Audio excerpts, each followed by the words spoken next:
यार कितनी बार पढ़ा लेकिन फिर भी कुछ याद नहीं रहता। क्या आपके साथ भी ऐसा होता है? अगर हाँ तो टेंशन मत लो, क्योंकि आज की वीडियो में हम कुछ ऐसे प्रो टिप्स के बारे में बात करेंगे जिसे फॉलो करके आप कम पढ़ के भी ज़्यादा स्कोर कर सकते हो। तो वीडियो में लास्ट तक बने रहना, क्योंकि लास्ट में कुछ ऐसे सीक्रेट टिप्स के बारे में बात करेंगे जो बहुत कम लोगों को पता होती है। तो वीडियो में आगे बढ़ने से पहले मैं आपको एक स्टोरी बताना चाहता हूँ।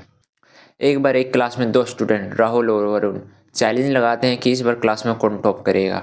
एग्जाम में बस 3 महीने ही बचे होते हैं। राहुल दिन रात मेहनत करता है, सारी चीज़ें याद करता है और सिलेबस को कंप्लीट करता है। लेकिन वहीं वरुण पहले सिलेबस को एनालाइज करता है, डेली स्टडी प्लान बनाता है और टाइम टाइम पे ब्रेक भी लेता है।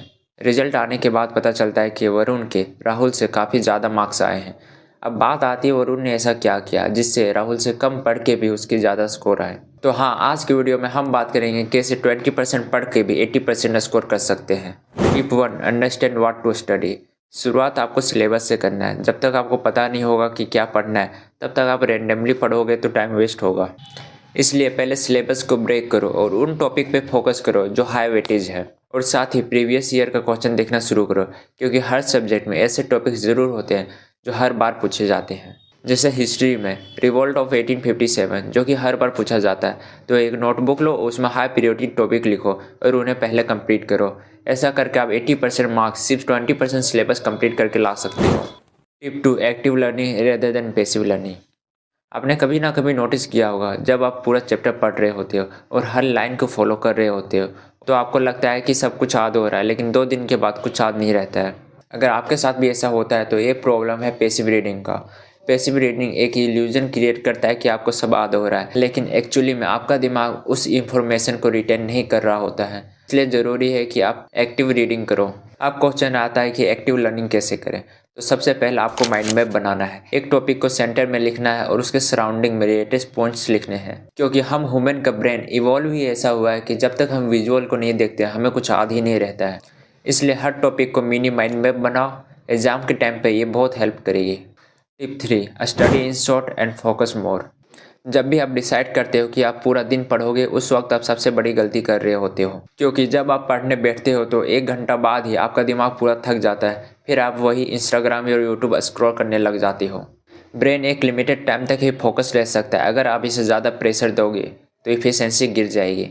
इसलिए पोमोडोरो टेक्निक यूज़ करो। अब ये पोमोडोरो टेक्निक क्या है? एक रिसर्च से पता चले कि हम अपने पीक फोकस में सिर्फ 25 से 30 मिनट तक ही काम कर सकते हैं, क्योंकि हमारा दिमाग बैटरी की तरह होती है। अगर आप इसे कंटिन्यूसली यूज़ करते रहोगे तो डिस्चार्ज हो जाएगा। उसके बाद प्रोडक्टिविटी ड्रॉप होने लगेगी। पोमोडोरो का मतलब होता है छोटे छोटे इंटरवल्स में काम करना। सबसे पहले आपको 25 मिनट तक स्पेसिफिक टॉपिक पे फोकस करना है। इस दौरान आपको बिल्कुल भी डिस्ट्रैक्ट नहीं होना है। ऐसा करके आपको 4 इंटरवल कंप्लीट करना, यानी 2 घंटा। 2 घंटे के बाद आप 15 से 20 मिनट का ब्रेक ले सकते हैं। ऐसा करके आप लंबे टाइम तक ज़्यादा फोकस के साथ पढ़ पाओगे। ये मेथड इसलिए काम करता है क्योंकि हमारा ब्रेन शॉर्ट इंटरवल्स के लिए ज़्यादा एफिशिएंसी से काम करता है। ब्रेक लेने से आपका फोकस रिसेट हो जाता है और मेंटल फटीग दूर हो जाता है। फोकस्ड इंटरवल का एम ये है कि आप क्वालिटी पे फोकस करो, ना कि क्वांटिटी पे। ये छोटी चेंज आपके प्रिपरेशन को नेक्स्ट लेवल तक ले जाएगी। Tip 4, take care of your mind and body. एक बार एक बुद्धा के पास एक शिष्य आता है और वो बोलता है, मैं कभी भी पढ़ाई में फोकस नहीं कर पाता हूँ। मैं ऐसा क्या करूँ जिससे मैं पढ़ाई में फोकस कर पाऊँ? बुद्धा उसे एक सितार देते हैं, बोलते हैं इसे बजाओ। जब वो इस सितार को ज़्यादा टाइट करता है तो सितार का सुर बिगड़ जाता है, और जब उसे ज़्यादा ढीला करता है तो उससे आवाज़ ही नहीं आता है। फिर बुद्धा बोलते हैं, देखो फोकस का राज बैलेंस करने में है, ना ज़्यादा टाइट ना ज़्यादा ढीला। ये प्रिंसिपल स्टडीज़ में भी अप्लाई होती है। अगर आप अपने माइंड और बॉडी को ज़्यादा फोर्स्ड करोगे ओवरवर्क के लिए तो ब्रेकडाउन हो जाएगा, और अगर आप ज़्यादा रिलैक्स रहोगे तो प्रोग्रेस ही नहीं होगी। इसलिए बैलेंस इज द की। तो बैलेंस का फर्स्ट स्टेप है गेट इनफ स्लीप। 7 से 8 घंटे का नींद लो। एक अच्छी स्लीप से आपका मेमोरी कंसोलिडेट होती है और आपका बॉडी रिचार्ज होता है। इसलिए आपको मिनिमम 6 घंटे की स्लीप तो लेनी ही चाहिए। स्टेप 2 है ईट ब्रेन बूस्टिंग फूड। अब ये ब्रेन बूस्टिंग फूड क्या है? ब्रेन बूस्टिंग फूड का मतलब है नट्स, फ्रूट्स एंड वेजिटेबल। ये सब खाना स्टार्ट करो। और हाँ, आपको जंक फूड से दूर रहना है। जंक फूड आपके ब्रेन को स्लो करता है और आपको लेजी बनाता है।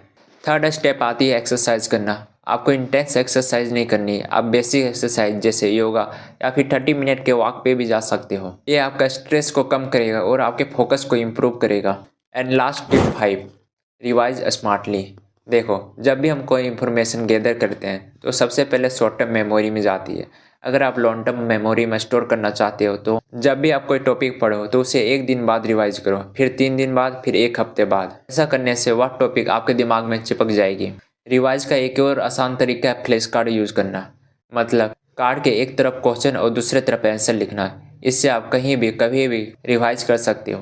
ओके, तो ये थी कुछ सिंपल और इफेक्टिव टिप्स जो आपकी स्टडी को स्मार्ट और रिजल्ट ओरिएंटेड बना देगी।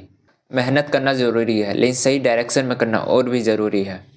अगर आपको ये वीडियो हेल्पफुल लगी तो सब्सक्राइब करना मत भूलिएगा ऐसा ही और कंटेंट देखने के लिए। मिलते हैं एक नए वीडियो में, तब तक के लिए stay safe and keep learning.